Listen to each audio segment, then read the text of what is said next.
After 14 episodes, you've probably noticed a few things about this show. I am no professional podcaster. I'm just a guy. I'm trying to figure this out, same as you. And yes, I'm a Christian. That's going to come up today. Today, I want to tell you who I really am, what happened to me, and why Bitcoin changed everything about how I see money and how I see God.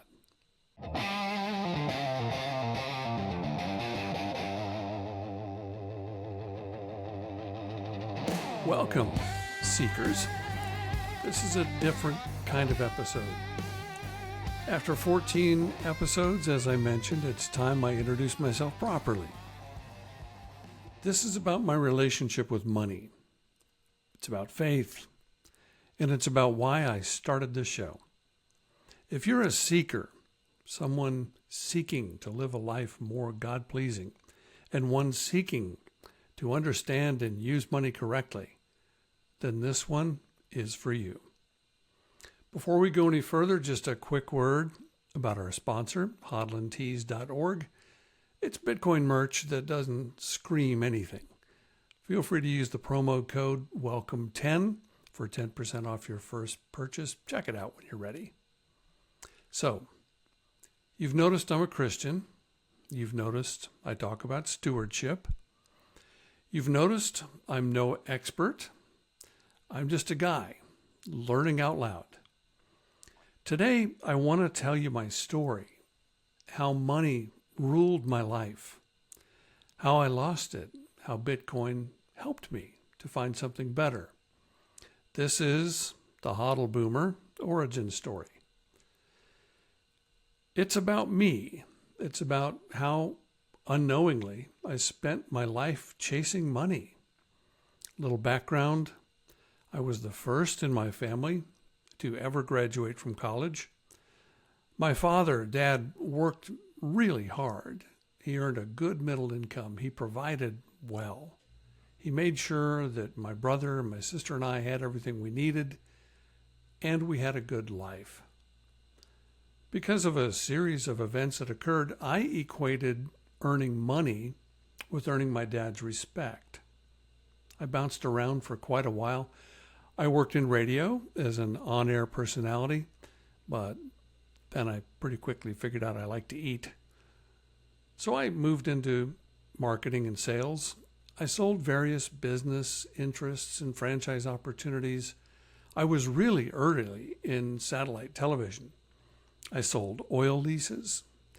But eventually, I found home and worked in high-tech hardware, where eventually I became a middle manager. That landed me at my latest and last job. I was in charge of sales in North America for a company I know you know. It's a global company, and I had worked there for 21 years. I earned a very nice income. I defined myself ultimately by status symbols, by how much I made, by my possessions. I believed my priorities were God, family, then job. In fact, I used it in my interview with the company, but I wasn't really living it. I changed throughout the organization, through my time there. 21 years. All that time I was focused on my really strong performance reviews, terrific revenue growth. I had actually moved over to start a new division, and things were looking good up until COVID. I refused the shot because of religious beliefs, but that meant that I couldn't travel even after the lockdowns ended. I, in fact, never saw the new offices that we had built. We had been in the same location for decades, and we built a new location. Gorgeous place. I never even saw it. We'll just say I agree to disagree on the whys I left. I took a small severance. I went into business for myself, didn't stop to pause, didn't stop to think about what had happened to me. I invested in this new business a lot, and I failed. My faith was tested, and as a result of it being tested, it grew. Not right away, not at all. My wife will tell you I went crazy for a while. I grew my hair long as a protest and just didn't look like myself. This test mattered more than the outcome. So what did I learn when the money stopped? I realized I defined myself by what I earned. And I ultimately came to discover that God didn't define me by what I earned. My family didn't define me by what I earned or what I gave them or what we had or what kind of house we lived in, what kind of cars we drove, how big the boat was. I thought that stuff mattered, but none of it really did. All the cars, the house, the status that our house provided, all these things started fading. I used to say God, family, job in that order. Now when I say it, I mean it. God is first, family is second, and money is third, which seems strange in a Bitcoin podcast, but it actually is. And we'll talk over time about that and why. Now, you got to know the shift was slow, and it's still happening. However, what I learned is we don't need money. As people, we don't need money. Sounds strange, but it's true. What we need, truly need, is food and shelter. Everything else is a want.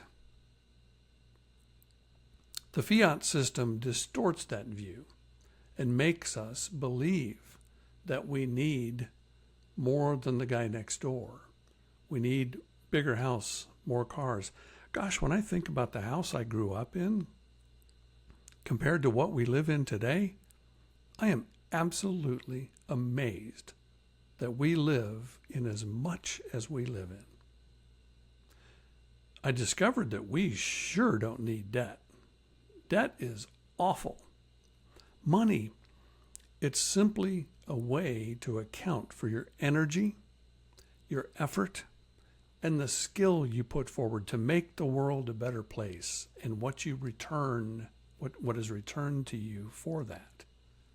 Sound money is an honest accounting of that energy, not this fiat money that we use today.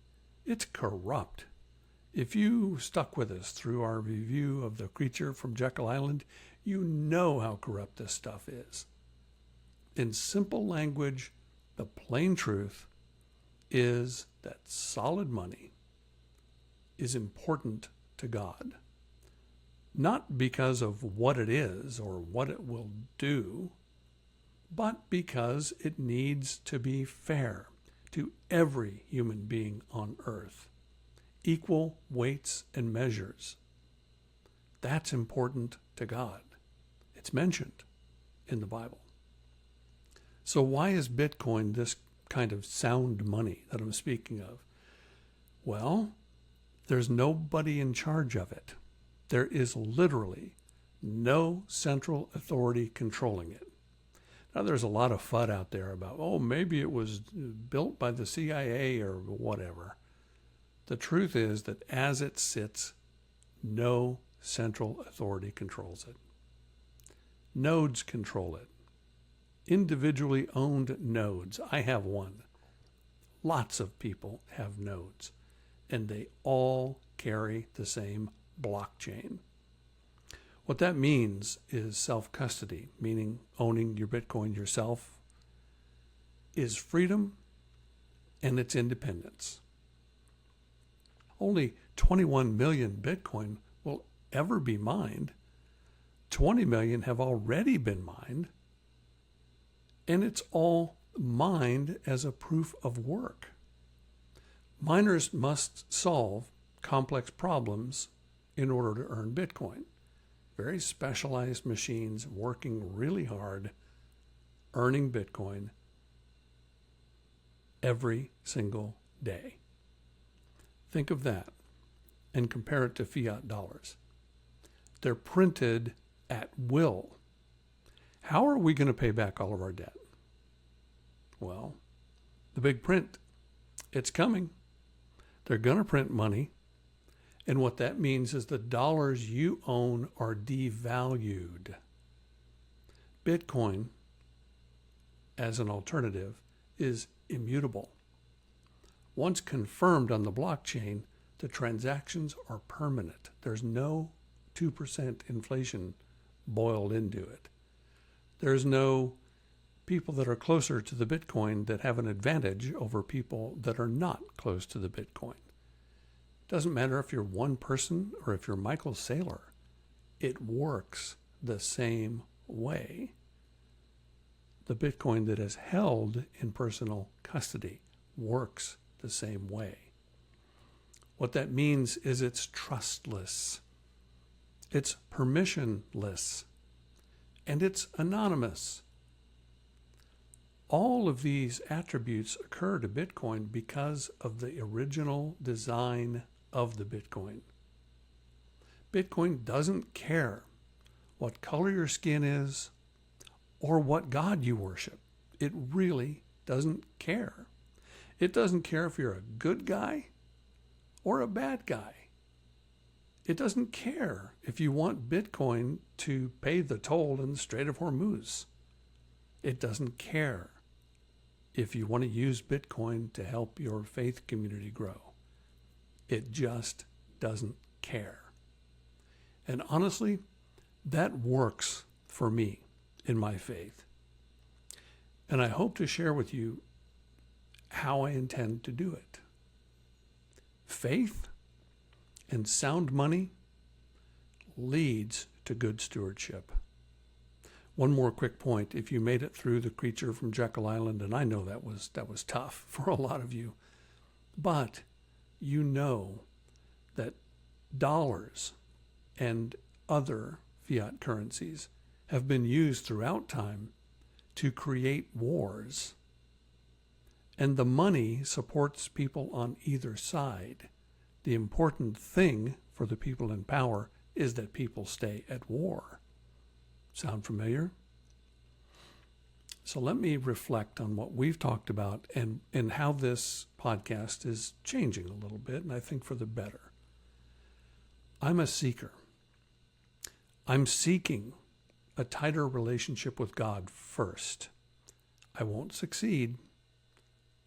I won't ever be like Jesus, but I can try to emulate him. That's what being a good person is all about. Then I want to be a good steward of the money. I want to use money. I don't want to be used by it. And that means we need a money that can't be fiddled with by someone in a central authority. That's really the theme of this show. As I said, I'm no podcaster. I'm just a guy with some thoughts that I think you'll benefit from. I've lived enough decades on this earth that I've seen quite a few things. I'll share some of them with you. A word for those of you that aren't Christians. If I offend you with my faith talk, I'm sorry. But I can't separate who I am from what I believe. And I sure don't want to alienate you. I want you to tune in, see what we're talking about, consider Bitcoin for yourself. Blanket, we're not financial advisors. We're just people with an opinion, and you should check us, and you should go study it yourself.